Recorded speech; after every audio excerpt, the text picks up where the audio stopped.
ഒരുത്തൻ സലഫിയായാൽ അല്ലെ ശിയാക്കളിൽപ്പെട്ടാൽ അല്ലെങ്കിൽ റാഫിദത്തായാൽ ഖവാരിജിൽപ്പെട്ടാൽ ജമാഅത്ത് ഇസ്ലാമിയിൽപ്പെട്ടാൽ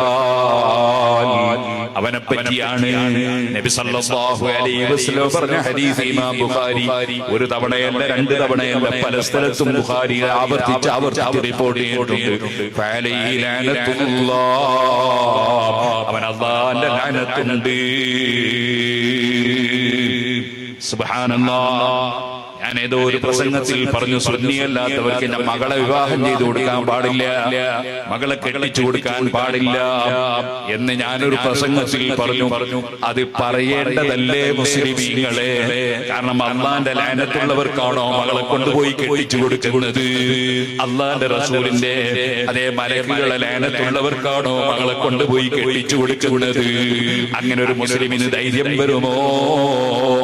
അറിവില്ലാത്ത ജനങ്ങൾ അത്തരം കാര്യങ്ങളിൽ പെട്ടുപോകുമ്പോ പറയൽ നിർബന്ധമായതുകൊണ്ടല്ലേ മഹാനായ ഗൗസുൽ ആദം മുഹീദ്ദീൻ അബ്ദുൽ ഖാദിർ ജീലാനി ഖദ്ദസല്ലാഹു സിർറഹുൽ അസീസ് തങ്ങൾ അവിടുത്തെ കിതാബുൽ ഉമ്മിയത്തിൽ വളരെ വ്യക്തമായി പറഞ്ഞില്ലേ, ഫഅലൽ മുഅ്മിനീന ഇത്തിബാഉ സുന്നത്തി വൽ ജമാഅ.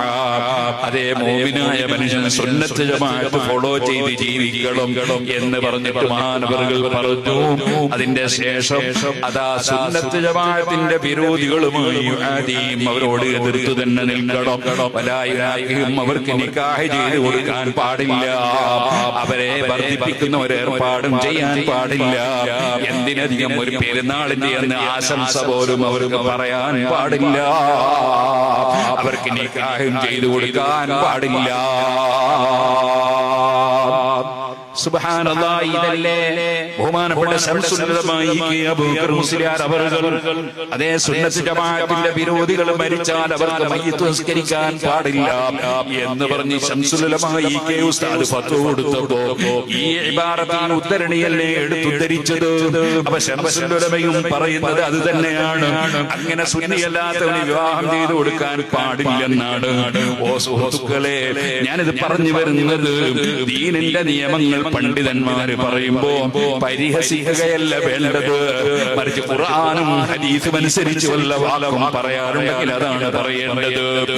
ഇമാമിങ്ങളെ കിതാബുകളാണ് ഉദ്ധരിക്കേണ്ടത്, അല്ലാതെ വിവരമില്ലാത്തവന്ന് നാക്കടിച്ചത് കൊണ്ട് കാര്യമില്ല, നാക്കിട്ടടിച്ചത് കൊണ്ട് കാര്യമില്ല. കാര്യം എല്ലാ മുസ്ലിമീങ്ങളും മനസ്സിലാക്കണം. വലായുനായും അവരുമായി നിക്കാഹ് ബന്ധം പാടില്ല എന്നത് മുഹീദ്ദീൻ ശൈഖ് തങ്ങൾ വെറുതെ പറഞ്ഞാണോ? അല്ല, അത് നബി സല്ലല്ലാഹു അലൈഹി വസല്ലം തങ്ങൾ തന്നെ പറഞ്ഞ ഹദീസ്, ഖദരിയ്യത്തിനെ സംബന്ധിച്ച് പറഞ്ഞ ഹദീസ് മിശ്കാത്തിൽ നമുക്ക് കാണാൻ സാധിക്കും. അവരുമായി വിവാഹ ബന്ധം നടത്താൻ പാടില്ല. ആകയാൽ അല്ലാഹുവിന്റെ റസൂൽ പറഞ്ഞത് എന്താണോ, ഇമാമിങ്ങൾ പറഞ്ഞത് എന്താണോ, മുഹീദ്ദീൻ ശൈഖ് റളിയല്ലാഹു അൻഹു പറഞ്ഞത് എന്താണോ, ഇബ്നു ഹജറുൽ ഹൈതമി തങ്ങൾ പറഞ്ഞത് എന്താണോ, ലോകത്തുള്ള ഇമാമിങ്ങൾ പറഞ്ഞത് എന്താണോ, അത് പറയലാണ് അഹ്ലുസ് സുന്നത്തി വൽ ജമാഅത്തിന്റെ പണ്ഡിതന്മാരെ കർത്തവ്യം. അത് നിർവഹിക്കുമ്പോൾ പരിഹസിച്ചിട്ട് കാര്യമില്ല. ഖുർആനിലേക്ക് മടങ്ങുക, ഹദീസിലേക്ക് മടങ്ങുക, നബി തങ്ങൾ പഠിപ്പിച്ച ആശയത്തിലേക്ക് മടങ്ങുക, തെറ്റായ വിശ്വാസങ്ങൾ വലിച്ചെറിയുക.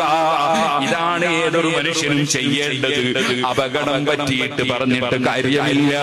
മരിക്കുന്ന സമയത്ത് ഈമാൻ സലാമത്തായി മരിക്കണമെങ്കിൽ അള്ളാന്റെ ലഅനത്തില്ലാത്ത നിലക്ക് ജീവിക്കണം, അള്ളാന്റെ റസൂലിന്റെ ലഅനത്തില്ലാത്ത നിലക്ക് ജീവിക്കണം, മലക്കുകളെ ലഅനത്തില്ലാത്ത നിലക്ക് ജീവിക്കണം. ഇത് എന്റെ വകയിലല്ലോ.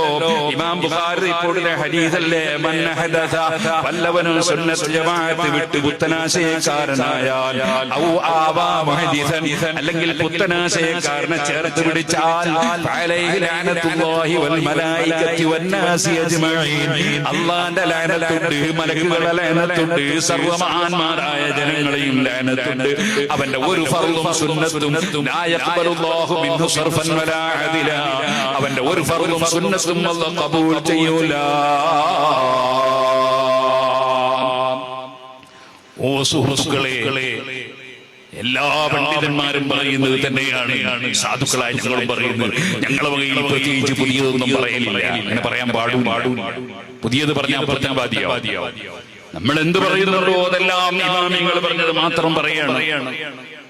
സുബ്ഹാനല്ലാഹ്. ചിലർക്ക് ചില ധാരണകളുണ്ട്. അവരുടെ അടുത്ത് പണം ഉണ്ടാവും, അല്ലെങ്കിൽ അധികാരം ഉണ്ടാവും. അതുകൊണ്ടൊന്നും സുന്നത്തി ജമാഅത്തിനെ വിളിക്കാൻ കഴിയില്ല.